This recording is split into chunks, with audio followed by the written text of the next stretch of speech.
개장 전 뉴스 보고 전략 정비하는 시간입니다. 투자 뉴스 그리고 전략 세 분과 함께하겠습니다. 야천투자연구소 남인호 소장 그리고 LNS홀딩스 김선영 대표, 프리스티지 경영전략연구소 반종민 소장 수고해 주시겠습니다. 어서 오세요. 자, 그럼 투자 뉴스 화면을 통해 확인해 봅니다. LG에너지솔루션이 미국 GM과의 합작 배터리사 얼티엄셀즈 지주사를 설립하고 사업법인 얼티엄셀즈 지분을 모두 넘겼습니다. 앞으로 두 회사는 지주회사인 얼티엄셀즈 홀딩스를 통해 경영권을 유지하게 됩니다. 사우디아라비아 국부펀드가 카카오 엔터테인먼트에 대한 대규모 투자를 추진하고 있는 것으로 알려졌습니다. 카카오엔터는 내년 상장에 앞서 자금 약 1조 원을 유치할 계획인 가운데 이 중 7천억 원에서 8천억 원가량을 싱가포르 투자청과 사우디 국부펀드가 투자하는 방안을 협의 중입니다. KDB 산업은행이 보유 중인 HMM 지분 20.69%의 매각을 위해 태핑 사전 수요 조사에 나서는 등 HMM 민영화에 시동을 거는 모습입니다.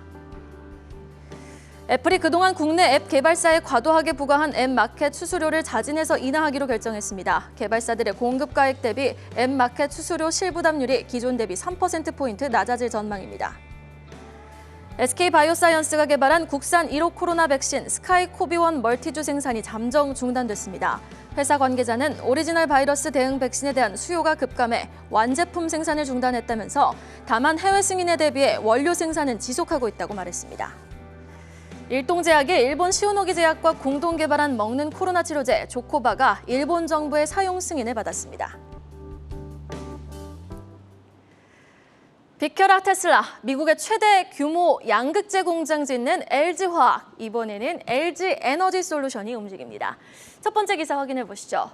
이 LG화학의 양극재 공장을 짓는 장소, 바로 테네시 주에는요, LG엔솔과 GM의 합작법인인 얼티엄셀즈의 배터리 공장도 위치하고 있습니다.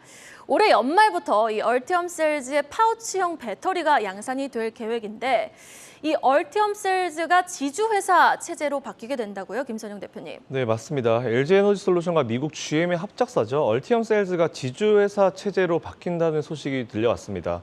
LG에너지솔루션은 최근에 설립한 얼티엄셀즈의 지주사인 얼티엄셀즈 홀딩스의 주주 배정 유상증자에 참여하기 위해서 지분 50%를 현물 출자한다고 이제 공시를 했는데요.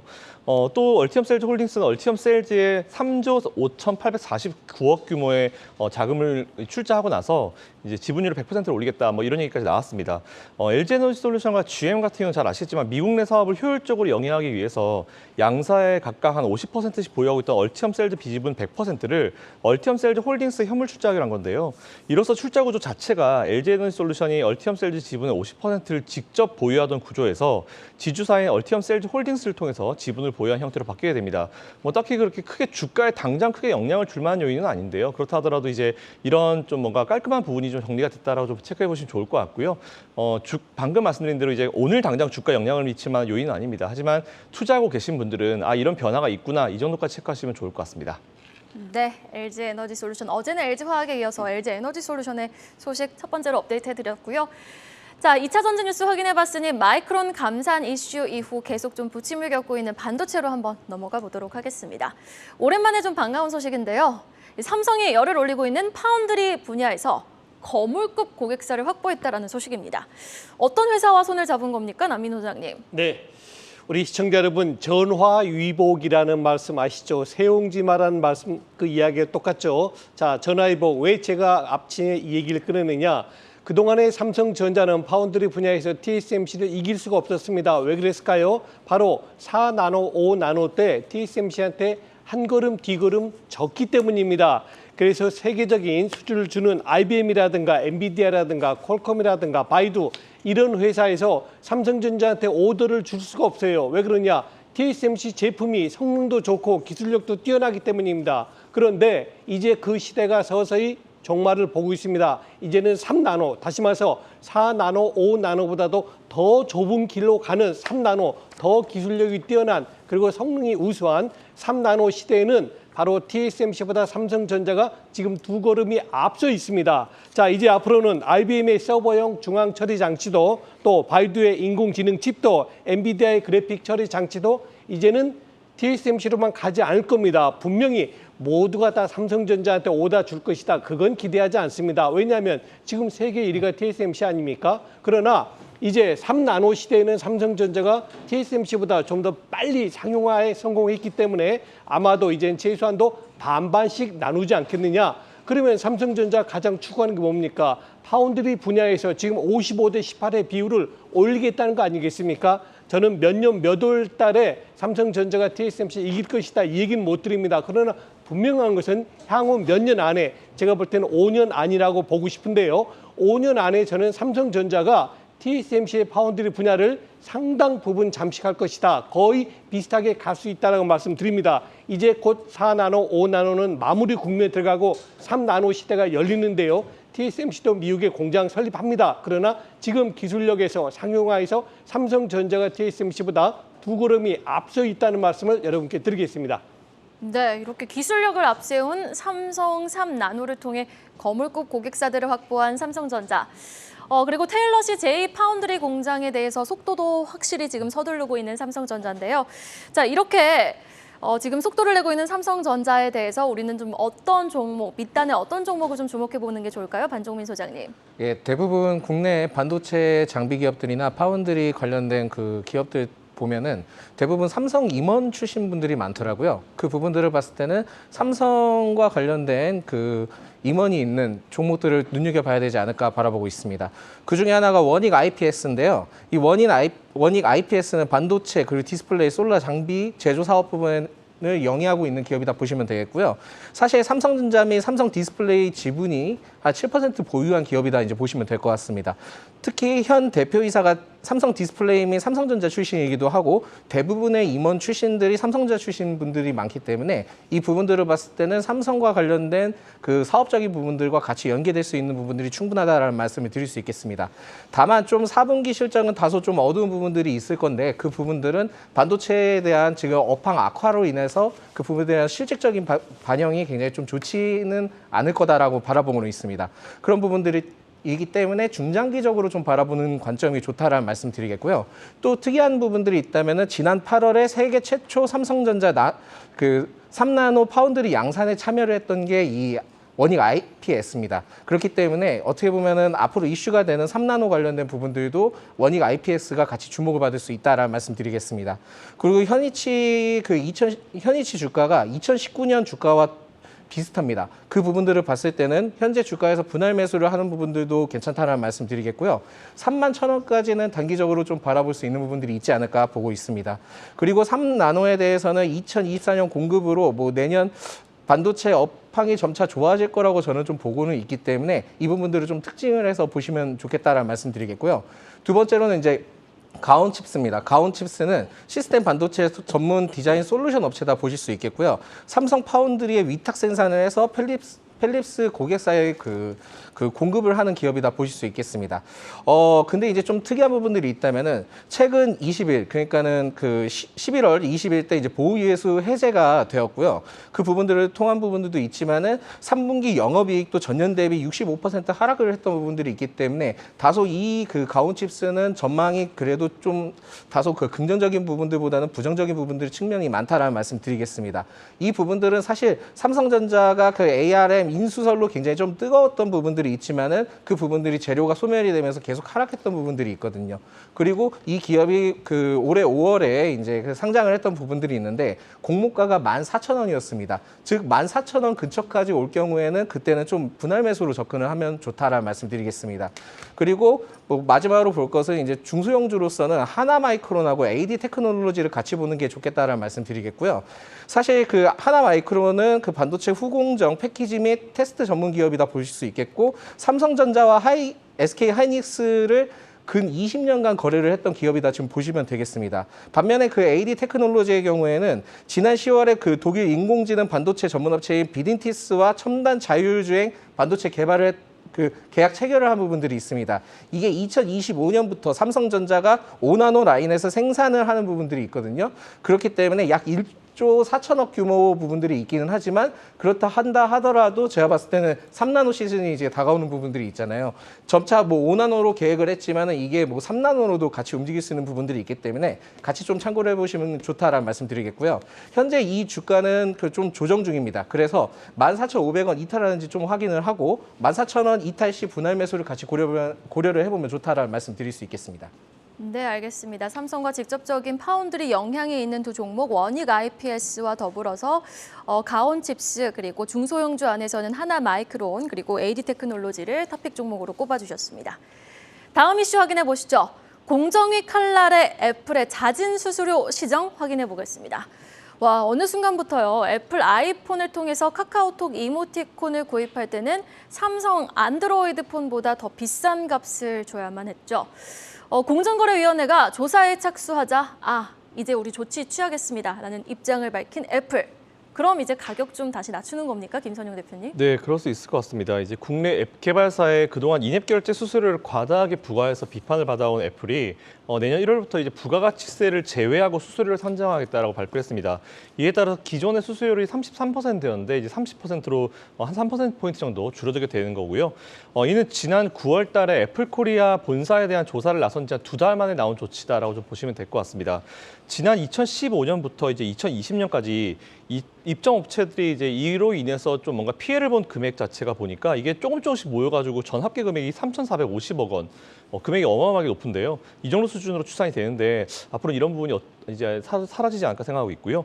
좀 재밌었던 부분은 애플이 지난 10월 달에 국정감사를 받을 때도 이거에 대해서 문제 없다라는 입장이었었는데 이 입장이 뭐 한 달도 안 돼가지고 좀 바뀐 부분은 좀 특이한 부분인 것 같습니다. 어쨌든 이에 따라서 애플 앱 관련 기업들, 뭐 특히나 이제 게임 관련 기업들, 저도 뭐 게임도 많이 올려놓고 하는데 이제 이 인앱 결제와 관련돼 있는 기업들 아무래도 그래도 나가는 비용이 좀 줄어들 수 있지 않을까 싶고요. 뭐 이에 대해서 또 관련 있는 종목들 체크해 보시고 그대로 투자를 이어가시면 좋을 것 같다는 의견 드리겠습니다. 네, 그럼 관련해서 뭐 주목해 볼 만한 애플페이 관련주라든지 아니면은 좀 주의해 볼 만한 종목들은 어떤 종목이 있을까요, 반종민 소장님? 예, 좀 이 부분들을 봤을 때는 단알은 좀 주의를 해봐야 됩니다. 왜 그러냐면은 이 기업이 휴대폰 등 그 유무선 결제 서비스를 주요 사업을 하는 기업이긴 한데 사실 올해 6월에 이슈가 됐던 부분들이 애플 세계 최초 한국 앱에 대한 제3자 결제를 허용을 했던 부분들이 있습니다. 그 부분들을 통해서 이 단알이 좀 수혜를 받을 수 있었던 부분들이 있었는데 다소 그 부분들에 대해서는 수혜를 크게 받지는 못했습니다. 이게 뭐 단알이 게임 앱 외부 결제 시스템을 좀 제공하는 부분들이 있는데 사실 이게 지금 애플 앱스토어를 이용하는 앱 개발사 중에 이제 한국 내에서만 배포하는 앱에 대한 부분들만 제3자 결제 방식을 좀 채택을 했던 부분들이 있거든요. 근데 이게 또 지금 인앱 결제 강제 금지법 관련된 입법이 논의되면서 이 부분들에 대한 부분들이 다소 이제 사라졌던 부분들이 있습니다. 그렇기 때문에 사실 이 부분들을 봤을 때는 뭐 애플페이에 대항을 해서는 뭐 반대되는 의견을 따졌을 때는 뭐 단알이 좋겠다라는 부분들을 말씀드릴 수 있지만은 지금 이게 워낙 지금 이슈가 되는 부분들이 있고 애플페이가 나오는 부분들이 있기 때문에 지금 봤을 때는 단알과 관련된 그리고 제3자 결제 방식과 관련된 부분들은 다소 그렇게 좋지는 않을 거다라는 말씀을 드릴 수 있겠습니다. 사실 이 부분들은 제3자 결제 방식은 보안 문제나 이제 안전성의 문제가 굉장히 대두가 됐던 부분들이 있기 때문에 이 부분에 대해서도 애플에서는 뭐 우회로 결제를 하기는 하지만 그 부분에 대해서 책임을 좀 회피하는 부분들이 있었거든요. 그렇기 때문에 어떻게 보면 제3자 결제와 관련된 이슈는 굉장히 좀 안 좋을 거다. 그렇기 때문에 단알은 제가 봤을 때는 더 하락할 가능성이 매우 높다라는 말씀 드리겠고요. 수수료율은 뭐 애플 자체에서 인앱 결제 최고 30%보다 4포인트 낮은 26%로 책정을 했던 부분들이 있지만은 그게 이제 제3자 결제 방식 때는 가능했던 거고 그 부분들보다 좀 4% 넘기는 하지만은 이게 4% 넘기는 하지만은 그렇다 하더라도 수수료 차이가 그렇게 큰 차이가 보이지 않기 때문에 어떻게 보면 애플페이 관련된 종목들도 같이 보시는 게 낫다라는 말씀 드리겠습니다. 그래서 제가 봤을 때는 한국정보통신이 좀 더 유력하지 않을까 바라보고 있고요. 사실 금융감독원에서 애플페이 관련된 약관 심사를 돌입을 했습니다. 그리고 그 심사에 관련된 완료 시기는 아직까지 미정인데 오히려 애플과 현대카드는 이 부분에 대해서 비밀주의를 주고 있는 부분들이 있거든요. 즉 정확한 입장을 내놓고 있지는 않습니다. 그렇지만은 약관 관련된 부분들이 이전에 유출을 했던 부분들이 있었고 올해 8월에 그 애플페이와 관련된 그 개발자분들이 있는데 그 개발자분들도 애플페이가 진짜 나타나는 건가 안 나타나는 건가에 대한 의견이 좀 나왔던 부분들이 있었기 때문에 분명히 제가 봤을 때 애플페이 관련된 부분들은 나올 것이다라고 바라보고 있습니다. 사실 아까도 이제 말씀드렸지만은 제3자 결제에 관한 부분들이 보안 등의 안전성 문제가 되는 부분들이 있는데 이게 수수료 차이가 굉장히 좀 그런 부분들이 그렇게 크질 않기 때문에 애플페이가 본격적으로 상용화 될 경우에는 제3자 결제 방식이 필요 없어질 수가 있습니다. 그 부분들을 봤을 때는 이 한국정보통신이 단기적으로 주가 상승을 크게 할 가능성이 있기 때문에 한국정보통신을 좀 눈여겨보시는 게 낫다라는 말씀 드리겠습니다. 한국정보통신은 주목해보고 그리고 다날은 좀 조심해보자라고 말씀해 주셨습니다. 자, 다음 이슈 보겠습니다. 이 주주 친화 정책에 화답한 시장 체크해 보시죠. 어제 대부분의 대형주가 부진한데도 불구하고 시장은 메리츠그룹 3사를 상한가로 보내버렸습니다. 최소 3년 이상의 순이익 50% 이상을 배당과 또 자사주 매입, 그러니까 주주 친화 정책에 좀 감동을 주겠다라고 시사한 메리츠그룹사들. 이렇게 주주 친화 정책에 펼치고 있는 부분에 지금 시장은 후한 점수를 줬던 건데요. 남인호 소장님, 다른 그룹들 중에서도 주주 친화 정책을 좀 펼치고 있는 기업들 살펴볼 필요가 있을 것 같아요. 네, 그렇습니다. 사실 우리가 소탐 대시를 하지 마라, 소탐 대시를 하지 마라, 적은 거 먹으려고 큰 거 놓치지 마라 이런 얘기 많이 합니다. 그런데 대부분의 기업들은 안타깝게도 소탐 대시를 하고 있죠. 그런데 대탐 소실, 정말 큰 거로 해서 적은 걸 버린 그룹이 바로 어제 메리츠 그룹이 아닌가 싶습니다.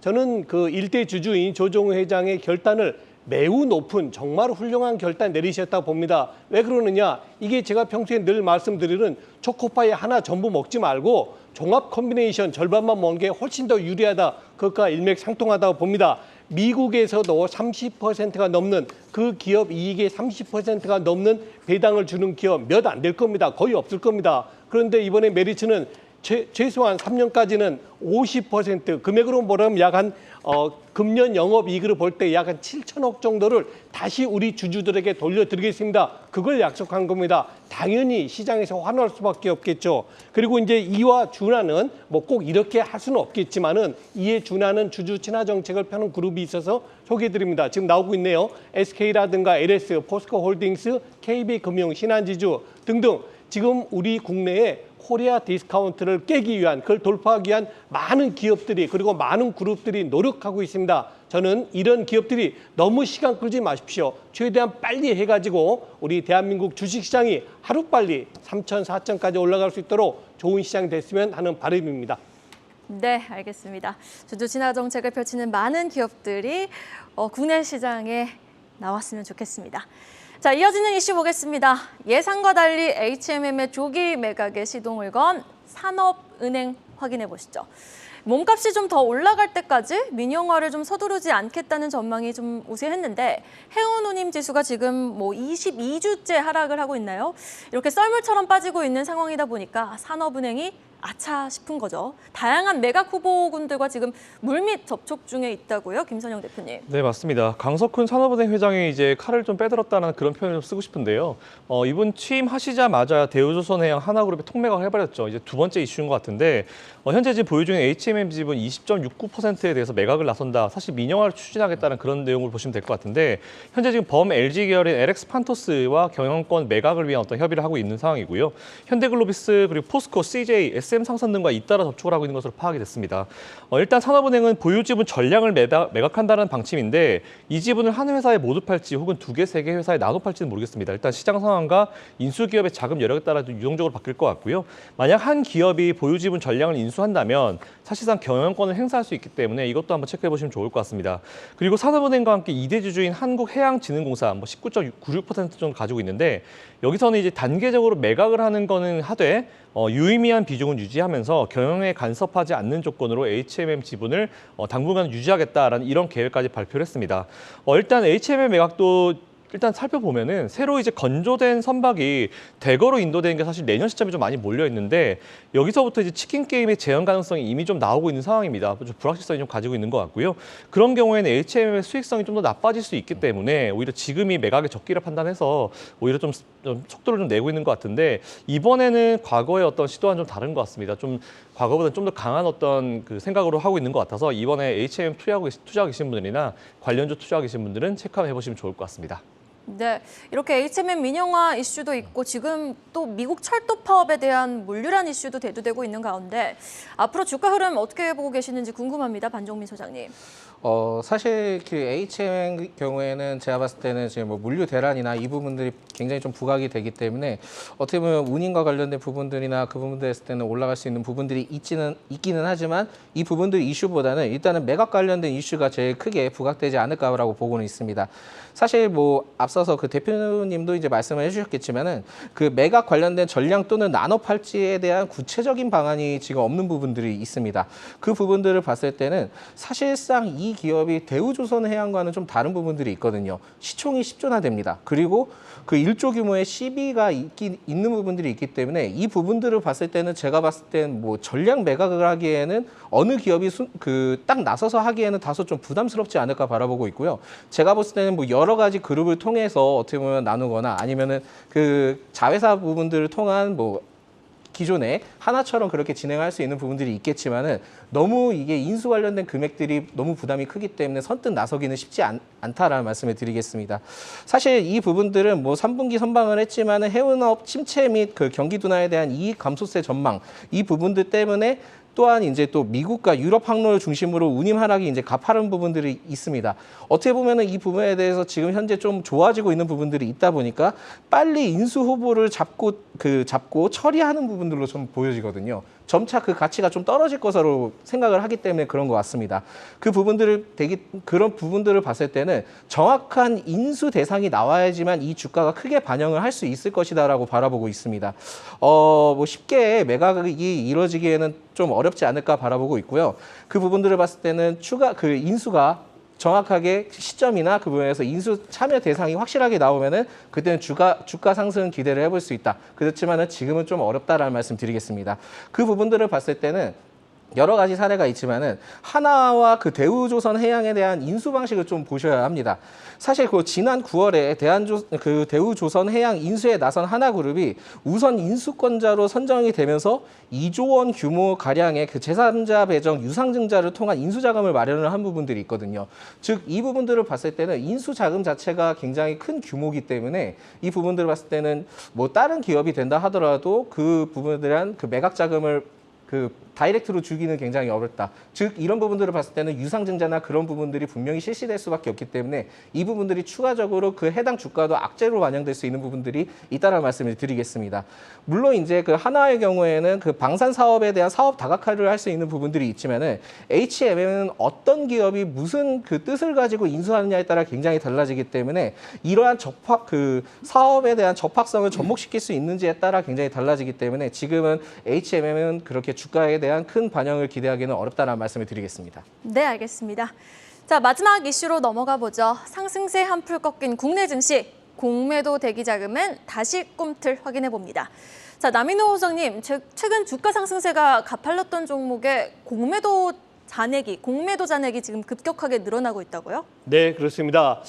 우리 속담에 원님 지나가고 나팔 분다 그런 얘기 있죠. 그 얘기 지금부터 드리겠습니다. 지난 10월 달까지 대차 거래가 66조, 그러니까 주식을 빌려가지고 파는 걸 대차 거래하지 않습니까? 66조에서 지금 74조까지 한 달 동안에 약 7조 원 정도가 늘었답니다. 왜 그럴까요? 종합주가지수가 2,500에서 돌파하지 못하고 다시 조정기 들어가니까 이제 공매도를 한다는 아닙니다. 공매도를 하려고 빌린 주식수가 그만큼 늘었다 이 얘기입니다. 저는 이 말씀 드리겠습니다.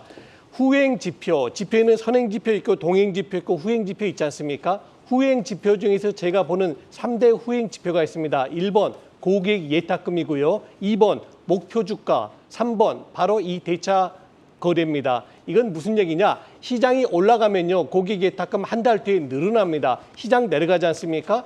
고객 예탁금 한 달 뒤에 빠집니다. 목표 주가도 똑같습니다. 삼성전자가 5만 원대는 목표 주가 6만 원이다가 삼성전자가 지금 6만 5천 원 가니까 목표 주가 어떻게 됩니까? 8만 원까지 올라갑니다. 그것도 마찬가지로 대차 거래가 최근에 한 7조 원 정도 늘었다고 해서 앞으로 시장이 내려가는 게 아니고 시장이 앞으로 더 내려가면 대차 거래는 더 늘 겁니다. 반대로 시장이 여기서 2,400을 바닥으로 찍고 2,500, 2,600으로 가면 대차 거래는 언제 그랬냐는 듯이 많이 줄어든다. 그 말씀을 드리겠습니다.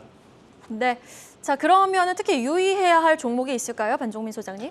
네, 제가 봤을 때는 카카오페이랑 카카오뱅크는 좀 더 주가가 하락을 할 것으로 좀 보여지고 있고요.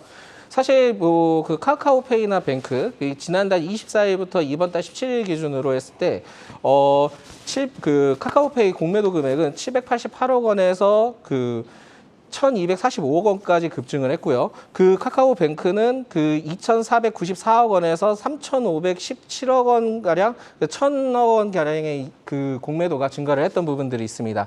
그런 부분들을 봤을 때는 제가 봤을 땐 뭐 여러 가지 측면이 있겠지만 주가의 하락을 좀 더 예측을 하는 것으로 좀 보여지고 있고요. 사실 뭐 카카오페이의 경우에는 디지털 화폐 사업에서 그 오프라인 결제 기능 개발 이슈는 있었습니다. 이슈가 있었지만 이 부분들은 제가 봤을 땐 기간이 굉장히 좀 소요될 것으로 보여지고 있고요. 또한 그 애플페이 관련된 이슈가 좀 부각되는 부분들이 있기 때문에 경쟁사로서에 대한 리스크도 있다라는 부분들을 말씀드릴 수 있겠습니다. 또한 이제 3분기 영업이익도 어떻게 보면 손실을 기록했던 부분들을 봤을 때는 카카오페이는 그렇게 좀 좋지는 않을 거다라는 말씀드리겠고요. 카카오뱅크는 뭐 어닝 서프라이즈는 기록할 수 있는 부분들이 있지만은 제가 봤을 땐 좀 문제가 될 수 있는 부분들이 생활형 적금 및 대출에 대한 부분들을 좀 고려를 해봐야 되지 않을까 보고 있습니다. 즉 금리 상승으로 인해서 소규모 대출이나 이런 부분들이 많았기 때문에 상환금 회수가 문제로 될 수 있는 부분들이 있고 이게 분명히 제가 봤을 때 리스크로 반영될 수 있는 부분들이 있기 때문에 카카오뱅크도 그렇게 딱 좋지는 않다. 즉 이런 부분들을 봤을 때는 둘 다 플랫폼의 한계로서 주가 하락이 더 안 좋지 않을까라고 보고는 있습니다. 주가 하락에 대한 부분들이 더 반영될 것으로 보고 있습니다. 뭐 메리츠처럼 지금 좀 어떻게 그렇게 친화적인 정책을 좀 펴셨으면 좋겠는데 또 아까도 뭐 이슈가 나온 부분들이 빈살만이가 카카오 엔터 투자 계획을 좀 발표를 했던 부분들이 있잖아요. 만약 이것도 그 카카오 엔터도 상장이 된다고 한다면은 메리츠와 관련된 부분들이 전혀 다르게 흘러가는 부분들이기 때문에 주주 입장을 해서는 굉장히 좀 속쓰린 마음들이 있을 거라고 생각하기 때문에 카카오 관련된 그룹들은 그렇게 좀 좋지는 않다라는 말씀을 추가적으로 드리겠습니다. 또한 이 아모레퍼시픽도 제가 봤을 때는 10만 원 이하까지 내려갈 가능성이 있다라고 봅니다. 특히 그 역시 공매도에 벗어나지 못하는 그 상황을 보여줬고요. 특히 이제 그 지난달 24일부터 이번 달 17일 기준으로 했을 때도 그 공매도 매매 비중이 23% 정도 되는 부분들이 있습니다. 즉 이 부분들이 아모레퍼시픽이 좋아지려고 한다면은 중국의 매출 집중도를 낮추고 해외 비중을 늘리거나 아니면 IT 사업을 접목을 해서 새로운 사업적인 부분들을 그 넓혀지는 부분들을 좀 봐야 되거든요. 그 부분들이 있지 않는 이상은 10만 원 아래로는 충분히 나올 수 있다. 그리고 리오프닝 중국 한한령 해제에 대한 이슈가 계속 부각되어야지만 현재 주가를 유지할 것으로 좀 바라보고 있습니다.